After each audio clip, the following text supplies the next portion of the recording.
Here's what's happening inside your body that most people don't realize. Once you pass 60 years old, your body enters a physiological state that scientists call anabolic resistance. Essentially, your muscles become significantly less responsive to low-intensity movements like casual walking. Research published in respected physiology journals shows that older adults can lose between 1 and 2% of their muscle mass every single year, and this happens even when they remain physically active. This isn't about willpower or dedication. This is pure biology working against you in ways that require a smarter approach to movement. Think about the older adults you know who seem genuinely confused about why they're struggling physically despite staying active. They're doing their daily walks religiously. They're watching what they eat. They care deeply about maintaining their health and independence. Yet somehow, getting up from a low couch becomes challenging. Carrying groceries feels harder than it used to. A minor trip or stumble becomes genuinely frightening because they're not sure their body can catch them in time. None of this is their fault. The problem is that their exercise routine, while good for certain aspects of health, isn't addressing the specific type of muscle and nervous system training their aging bodies require. Your body after 65 doesn't need more steps. What it needs is the right kind of challenge, specific movements that send a clear message to your muscles, joints, and nervous system that they're still essential and needed. There are 3 particular exercises inspired by traditional Japanese movement practices and backed by modern exercise science that can rebuild functional strength, dramatically improve balance, and require less than 10 minutes of your day. No expensive gym membership required, no complicated equipment to purchase or figure out. Just your body, a sturdy chair, and the commitment to show up for yourself consistently. The first movement is a modified isometric squat that focuses on building lower body strength in a way that directly predicts your ability to remain independent as you age.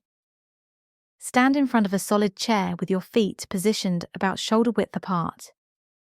Begin shifting your hips backward slowly, as though you're preparing to sit down, but stop your descent when you're hovering just 1 or 2 inches above the seat.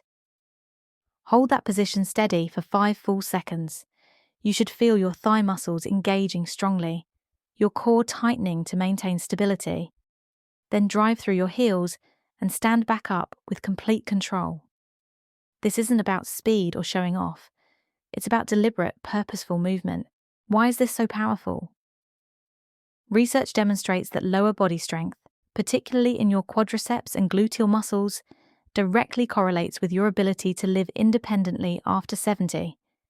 One of the earliest warning signs of declining physical function is the inability to rise from a seated position without pushing off with your hands. That simple action requires significant leg strength, and when it starts to fade, independence often follows. Isometric movements, where you hold a position without bouncing or moving, stimulate neuromuscular activation incredibly efficiently in older bodies. They specifically target fast-twitch muscle fibers, which are the first ones to decline with age and are absolutely crucial for preventing falls and regaining balance when something unexpected happens. Unlike walking, which is certainly beneficial, this exercise demands active engagement from your hips, knees, ankles, and core, while simultaneously reinforcing the crucial communication pathway between your brain and muscles.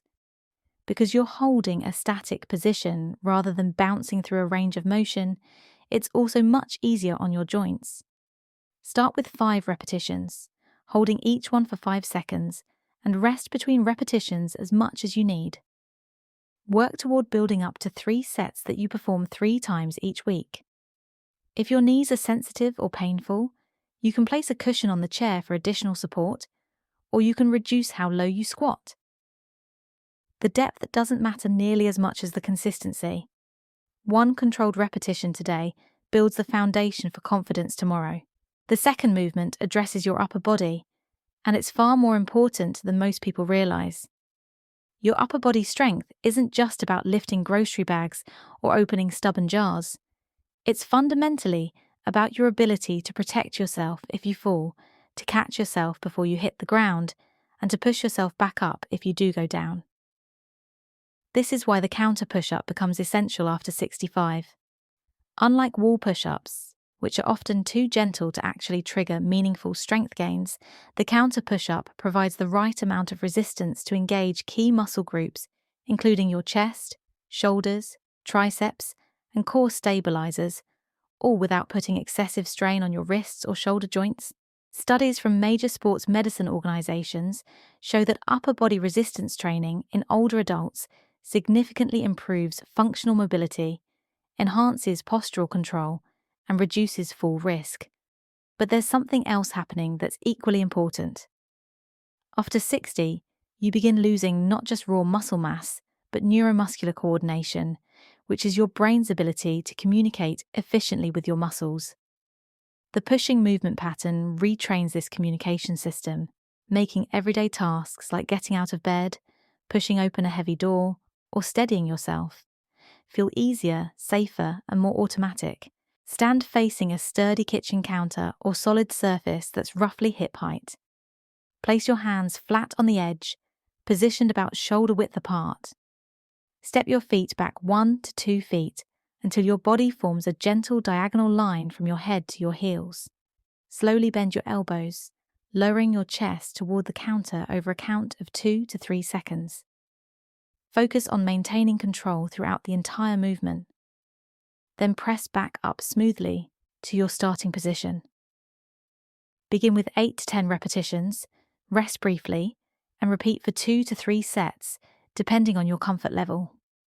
Perform this exercise 3 times per week.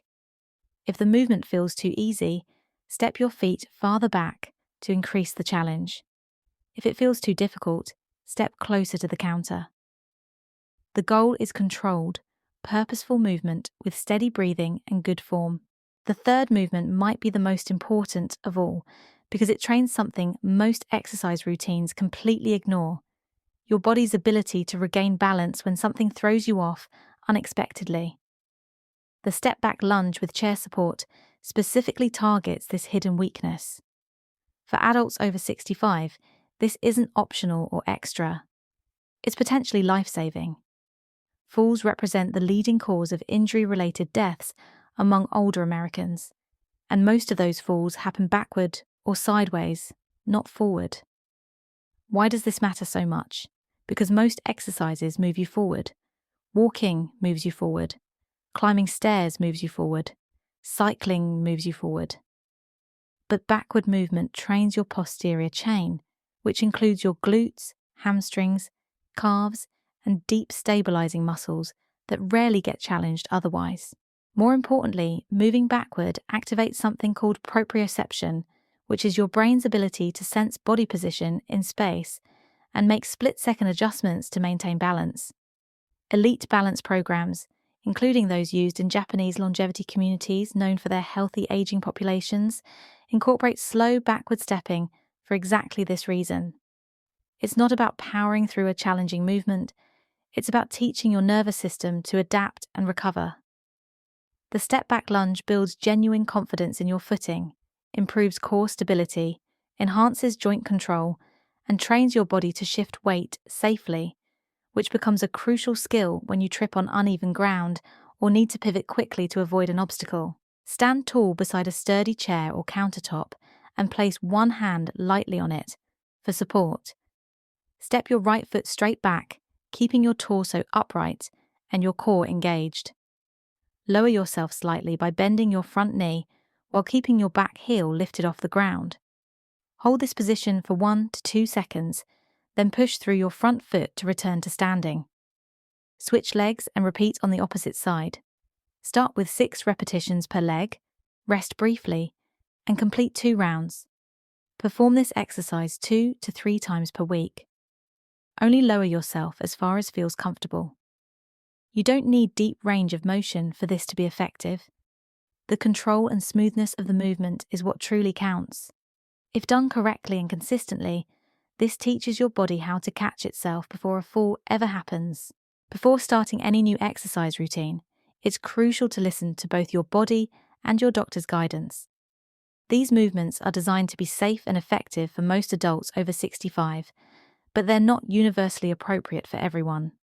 You should avoid or significantly modify these exercises if you've had a recent joint replacement or major surgery, if you experience severe arthritis pain, dizziness, or notably unsteady balance, or if you're recovering from a stroke or neurological condition without medical clearance.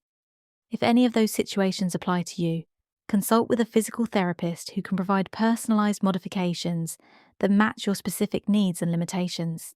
For everyone else who's ready to begin, here are essential guidelines to keep in mind.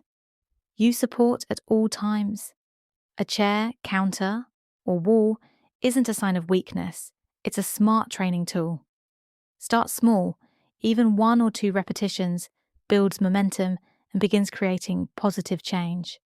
Focus on form rather than speed, because controlled movement trains your brain just as much as your muscles. Slight discomfort during exercise is okay and normal. Sharp pain is not, and it's a signal to stop and reassess. These exercises aren't about pushing harder than everyone else or proving something. They're about moving smarter and more intentionally. Most importantly, keep your mindset gentle with yourself. You're not behind where you should be. You're not broken or failing. You're rebuilding, and that's a process that deserves patience and respect. Every controlled step you take today becomes confidence and capability tomorrow. Strength after 65 isn't about lifting heavy weights at a gym or training like an athlete. It's about showing up for yourself in small, consistent ways that compound over time into something genuinely powerful. The 3 exercises you just learned may look deceptively simple, but they're built on serious scientific research and decades of evidence from populations that age remarkably well. They challenge not only your physical body, but your brain and nervous system. They help rebuild the neuromuscular coordination that protects you when life throws something unexpected your way, and they send a powerful message to your muscles that you still need them, that they still matter. Movement done with clear intention becomes more than just physical exercise. It becomes deeply personal and emotional. It becomes a statement that says you care about your body, you care about staying independent, and you're not finished living fully. Maybe you haven't exercised in years.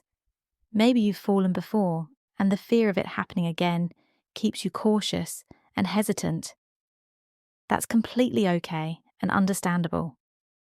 Start with 1 repetition, 1 gentle squat, 1 mindful push, 1 steady step backward. Because movement is how we reclaim our strength, and with that strength comes renewed confidence, greater freedom, and more joy in daily living. You don't have to be fast, you don't have to be perfect, you don't have to match anyone else's pace or ability. You just have to begin and then show up again tomorrow. And if nobody has told you this recently, you're stronger and more capable than you probably give yourself credit for. Your body has carried you this far, and with the right approach, it has so much more to give.